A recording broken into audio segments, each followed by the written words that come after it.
What's going on, guys? My name is Josh Setledge. I am the BJJ Strength Coach, and I'm here to talk to you guys today about bulking, about getting bigger, about growing, building muscle. A friend of mine reached out to me lately. He had just finished up a fat loss phase where he was leaning out and getting in really awesome shape. I saw his pictures on Facebook, and it blew my mind. He earned a lot of daily discipline street cred, I should say.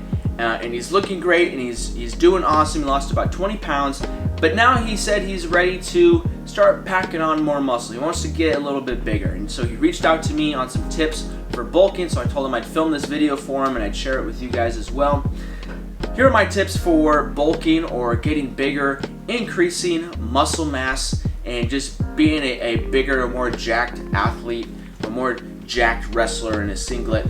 You know, get looking swole in your gi at Jiu-Jitsu. These would be my tips for you. Now, I guess we should kick things off by first having a disclaimer that just like in any other weight-based or body composition-based goal, nutrition is going to be a huge part of that. Now, when it comes to leaning out and you want to decrease body fat, one way you could do that, and probably the most effective way you can do that, is by increasing the amount of energy that you expend in a day and decreasing the amount of calories that you consume. And what this is called is a calorie deficit. As long as you are in a calorie deficit, you will begin to lose weight. You will begin to lose body fat. That's really the only way that you can do that. That lays the foundation of all of fat loss. It also lays the foundation of all of weight gain is when you're in a calorie surplus. Now, there's good ways and effective ways to be in a calorie deficit, and there's bad ways to be in a calorie deficit. When it comes to bulking, it's the same thing, but flip-flop. We're going to increase the amount of calories that we're consuming so that we are consuming more calories than the energy that we're expending each day. Now, that's going to put us in a calorie surplus.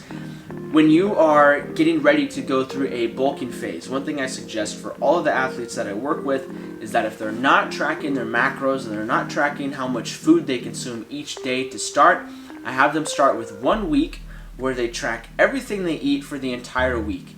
That's everything from all the snacks, anything that they drink that's not water, everything they eat, breakfast, lunch, and dinner, all that good stuff. They track that for 7 days, and it gives them a number. It's going to give them an average of their daily caloric intake, and it's also going to give them their weekly caloric intake. And based off of those numbers, if somebody wants to grow, somebody wants to bulk a little bit, wants to get a little bit bigger, what they can do is just start with adding 500 calories to their daily caloric intake. Now, what this does is over the course of a week, it puts them in a caloric surplus of 3,500 calories, and that's a great place to start if you're trying to get bigger, if you're trying to put on a little bit more, pack on a little bit more muscle. One of the easiest ways to pack on more muscle is to be in a caloric surplus and train hard.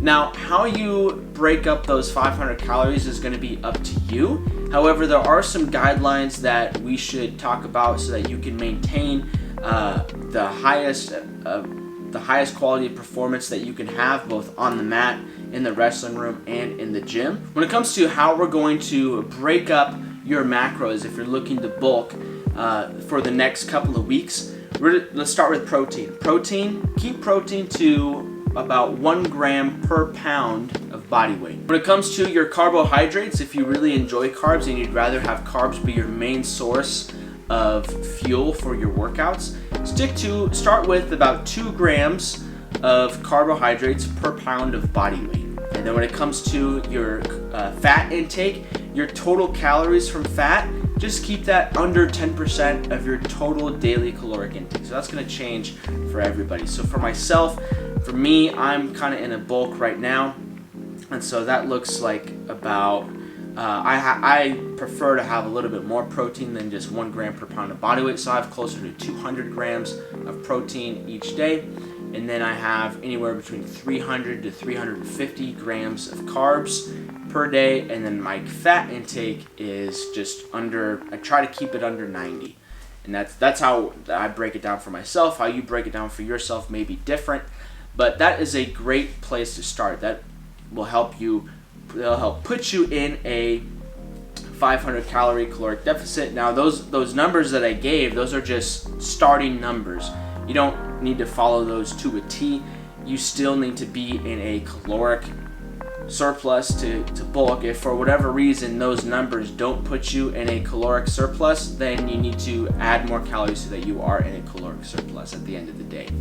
Now, when it comes to bulking, what I suggest is that you work on bulking with this new diet of being in a caloric surplus. You work on this for about 4 to 8 weeks, and then you spend about 4 weeks going through a maintenance phase where you decrease your calories just a little bit so that you can hang on to the weight that you just put on. We're ideally looking to add about 1 to 1.5 pounds of body weight per week, and so we're gonna go up for 4 to 8 weeks, stop, maintain for 1 to 2 weeks, this so our body can acclimate and get used to hanging on to that extra weight, and then we'll go up again for 4 to 8 weeks. When it comes to the workouts that you're going to be doing, hypertrophy workouts are going to be your best friend when it comes to bulking diets and trying to get bigger. If you want to really maximize how big you can get, you want to do some strength training, but ideally you want to pack a lot of muscle on through hypertrophy training. Hypertrophy training,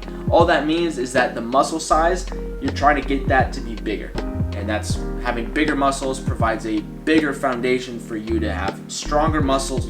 Stronger muscles allow you to be a better athlete overall on the mat. So for hypertrophy workouts, this is what we're going to do. You're going to train each body part at least once a week.